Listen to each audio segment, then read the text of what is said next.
Welcome to the UGC lecture series. This is the E-Pathashala lecture series and we are talking about the subject called computer science, in which the paper we are going to talk about is machine learning, and this particular module explains a particular classification algorithm called KNN, the expanded form of which is K-nearest neighbors.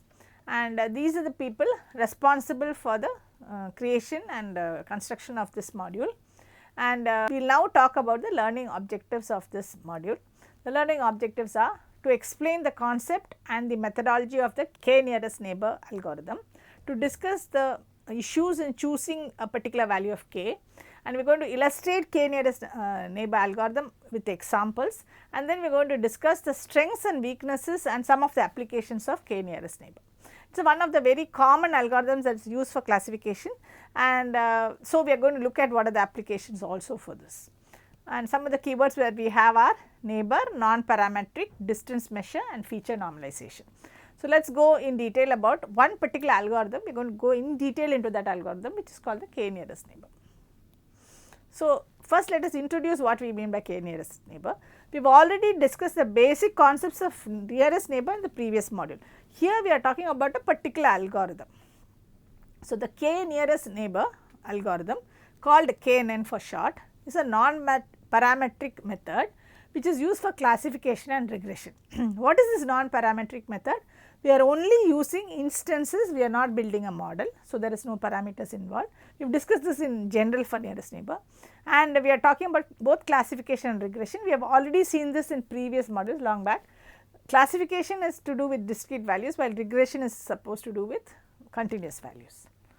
Now, in both cases the input consists of k closest training samples in the feature space. In both cases we are considering the k closest training samples in the feature space. So, feature space is that space in which we plot the input points, and the closest is the measure, distance measure that we use to find the closest. So, that is the meaning of closest, using distance measure. The output depends on whether the KNN is used for classification or regression. If it is used for classification, the output will be different. If you use it for regression, the output will be different. Now, in KNN classification, the output is a class membership. So, this particular training unlabeled sample belongs to one class or belongs to another class, that is the output. In KNN regression, on the other hand, we have the output is a property value of the object. So, it is a different, slightly different, it is a property value of the object. And there are other terms that are used for KNN. K-nearest, this all mean the same thing: K-nearest neighbors, memory based reasoning, example based reasoning, instance based learning. So, all these are terms that are used for K-nearest neighbor. So, instance based learning is a general term of which KNN is one method, example based because we are using examples for classification, memory based because we are using the input instances and putting it in a space and then using the algorithm to classify an unlabeled sample. It is also called as case based reasoning. In case based reasoning, it is a much more complex values are there in the instances. So, let us take an example. This is taken from this particular university site and these slides. So, the simplest machine learning method of all, that is the K-nearest neighbor. So, here we have two classes, blue stands for down and green stands for up, and this is the input samples that have been plotted in Euclidean space, okay. And that green and blue tells me this, that particular point is labeled as green or labeled as blue, which is in this case up and down. Now, a new point comes into the picture. So, that is red, this is still unlabeled and it should be classified as either up or down. Now, what will it be classified as? Now, that depends on the value of k. So, if you have a 3NN classifier, that means 3 nearest neighbors. If you look here, you have unlabeled sample and around it you have the neighbors. You see that 2 blue neighbors and 1 green neighbor, the majority is blue, and so it is classified as blue or down, in other words. Okay. So, this classification depends on the number of neighbors you take also. So, suppose we have 3NN in 2 cases and we will see whether it is correct or wrong. Now, suppose you take the first case, okay. The first case, you have that, what will it be classified as? It will be classified as, if 3 and n we are taking. So, it will be classified as here in this case it will be classified as blue, but actually it is very near to green. The other case it will be classified as again red is near one blue, one green and probably one blue. So, again it will be classified that way. So, it depends very much on how many you take as k.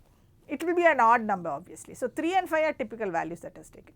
So, this is, will it always be correct? No. We call k nearest neighbors as also learning by analogy, because tell me who your friends are, then I will be able to tell you who you are. So, that is the example they use. So, a new label is assigned to the most common class among the k examples that are used for comparing with it. Okay. So, classifiers, there are many types of classifiers. One is a classification tree, we have not gone into detail about this, but this is a typical classification tree where we see age is greater than 0, these are parameters. If it is yes, you go and check the next parameter. If it is no, if age is greater than 40 is no, then it cannot be, there is no class is no response. If it is yes, then you check the income. If the income is greater than something, then you say no. Otherwise you come here and so on. So, finally you have an S value. This is a decision or classification tree. In the k nearest neighbor, we just take all the neighbors and you decide on how many neighbors to consider, and depending upon that we will give the response. So, the definition of k nearest neighbor is, k nearest neighbors of a record x are data points that have the k smallest distance from that x. So, if you look there, this is 1 neighbor, this is 2 neighbor and this is 3 neighbor. If you look at this data point, in the first it is classified as negative, it is 1 neighbor. If it is 2 neighbor, you cannot classify it because both are coming into the picture. If you take the third one, it will be positive, classified as positive. So, you understand the importance of distance and the value of k. Now, let us look at it is the internals of the k nearest neighbors algorithm. One, it is a non-parametric method. What is the meaning of this? We have already told you that k nearest neighbor is the type of nearest neighbor. Nearest neighbor is a type of instance based learning method, and that is the type belongs to the class of classification learning algorithms that are lazy. That means it does not form a model, it just stores all the input instances, there is no model that is built. Unlike other supervised learning algorithm, k nearest neighbors does not learn an explicit mapping f from the training samples. It simply uses the training data at the test time to make predictions. Any processing is delayed or is not done. It is delayed until a new instance or an unlabeled instance or a query instance come. Both are, all the three are synonym terms. They come, and at that point of time you find out the neighbors and you do all this. So, unless you get the test point, all the points are just mapped and stored, mapped into Euclidean space. And so, to determine the class of a new example E, what do? We calculate the distance between that example E and all the examples in the training set. Okay. And then you sort the distances in ascending or descending order, whichever you want, and use a sorted distance to select the k nearest neighbors to E in the training set. Okay. And then assign E to the most common class among the k nearest neighbors. You use the majority rule for classification and averaging rule for regression. So, this is the basic k nearest. What do? You determine the class. To determine the class, you have to calculate the distance between that example and all the trainings. Then you sort the distances, then select k. So, what are the issues here? How to calculate the distance, what is the value of k. So, these are the two, and after you do that, what is the rule you use to decide on the classification? Is it a majority rule or is it an average rule? So, the steps you have are: store all the input data in the training set.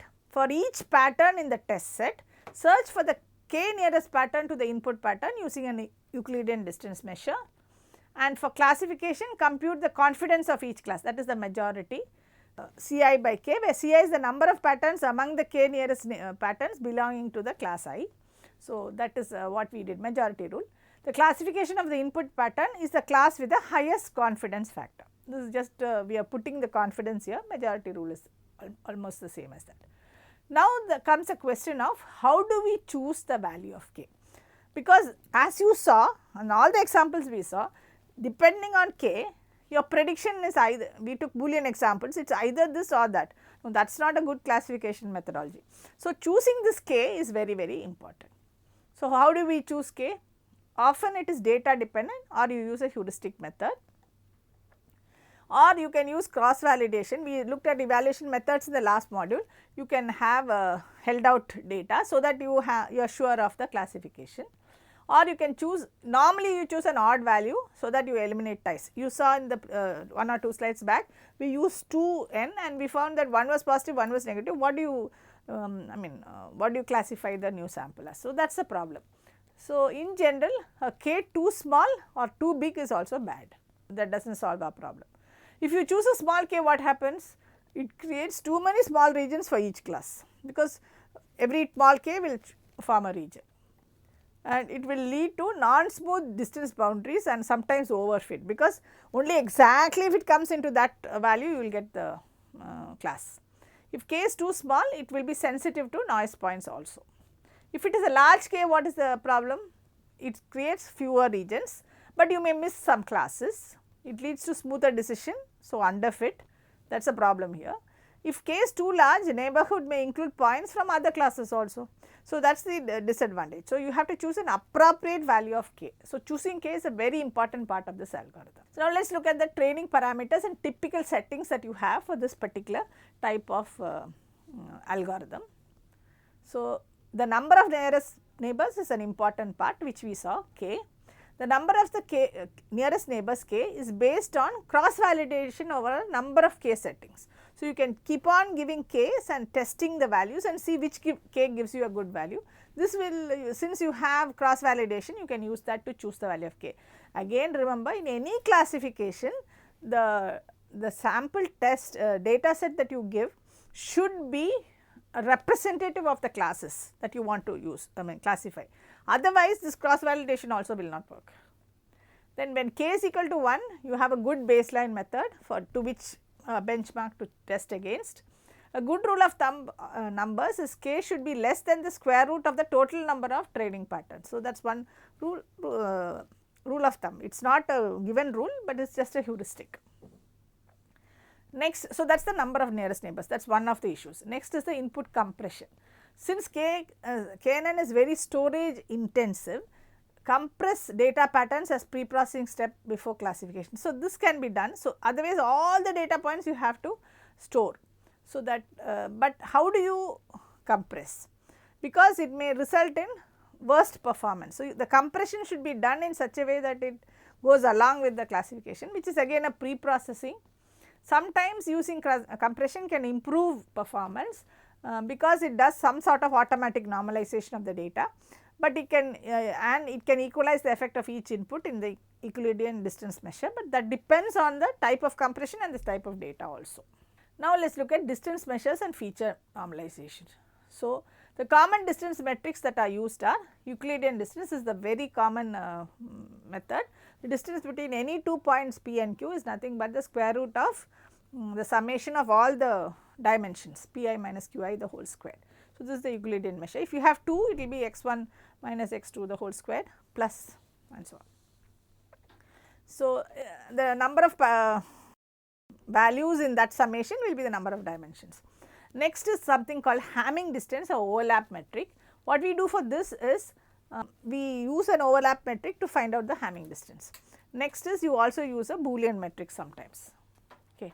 What is the, if x is equal to y, then the distance between x and y is 0, if otherwise the distance is 1. So, that is the Boolean metric. So, these are some of the metrics used. And the feature normalization, features should be on the same scale, otherwise you can't compare.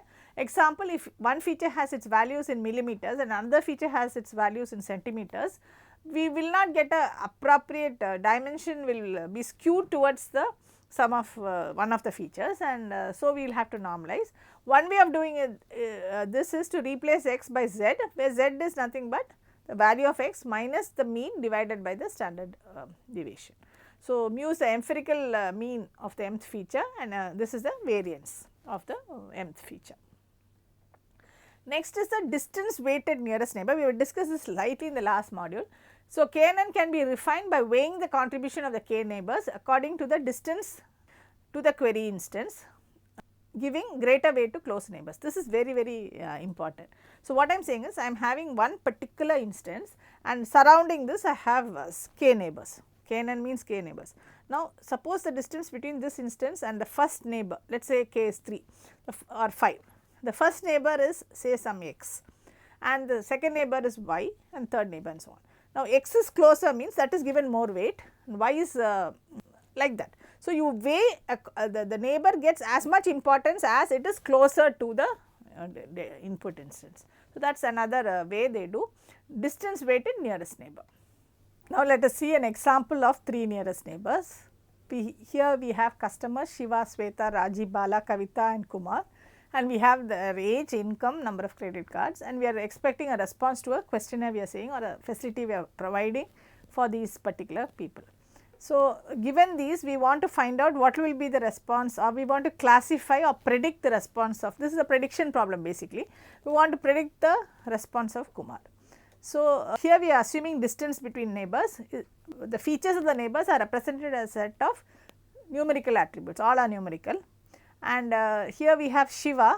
So, we will Shiva has age of 35, income of 35k and number of credit cards is 2, and we have Sweta, again age 22, income 50k and number of credit cards is 2.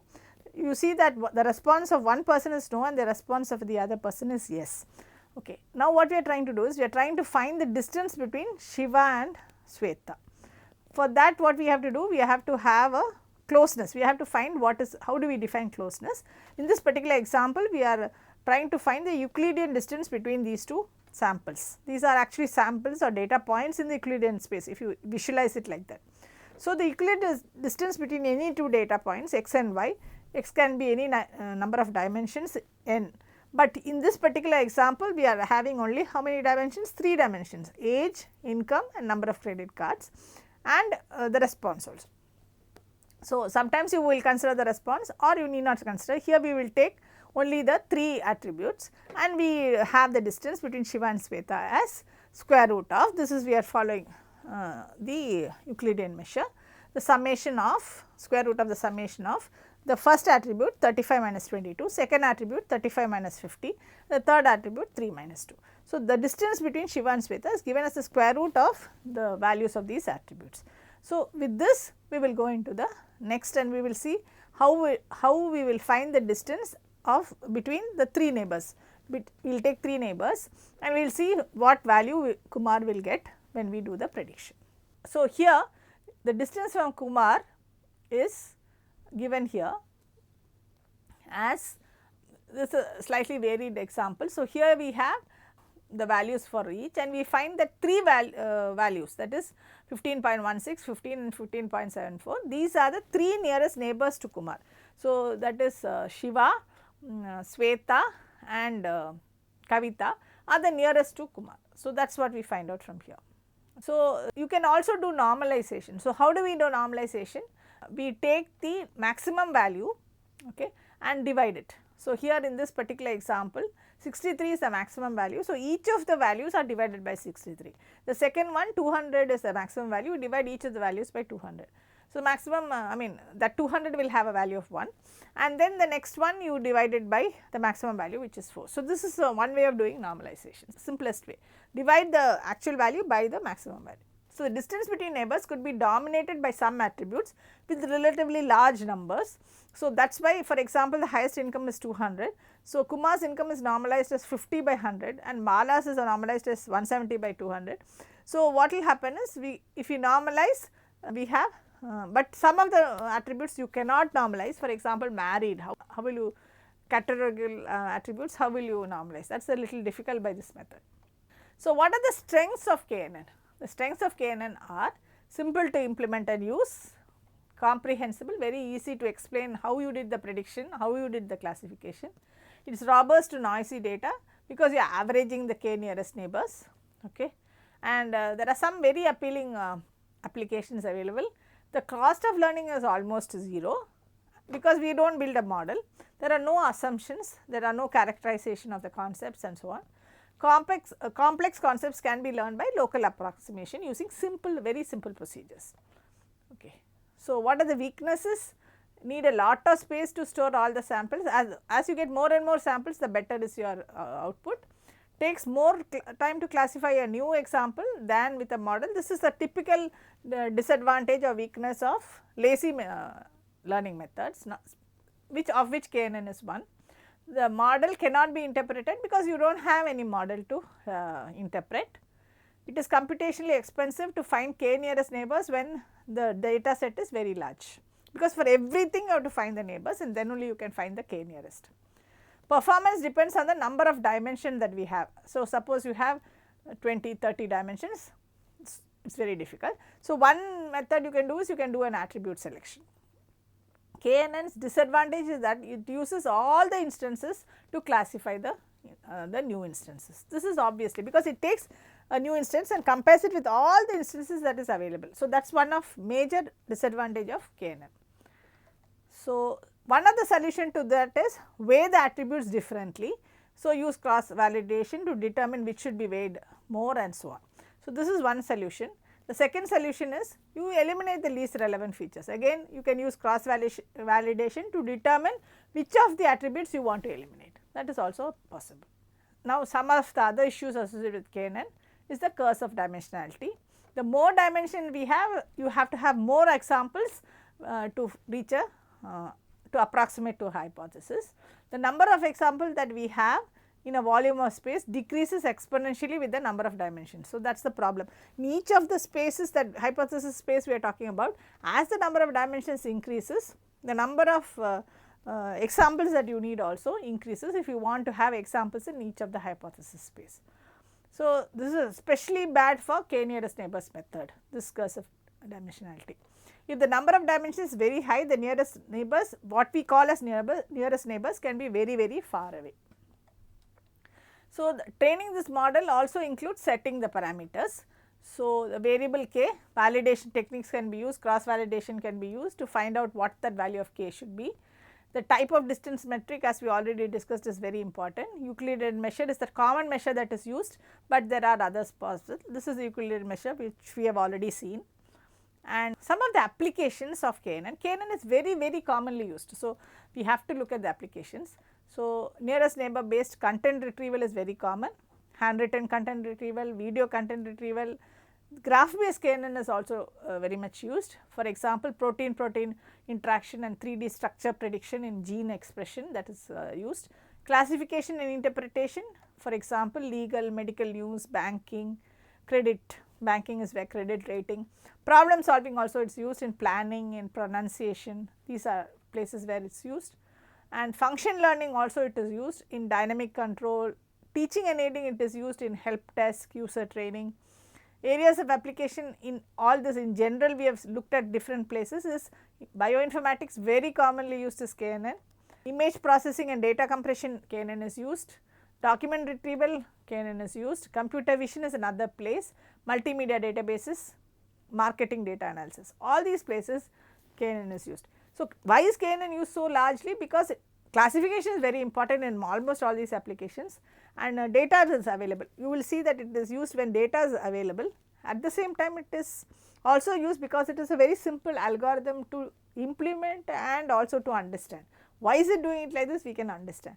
So, if you choose everything appropriately, the correct value of k, the correct appropriate features, and also if you do the weighing appropriately, you can get a very efficient KNN algorithm for the application of your choice.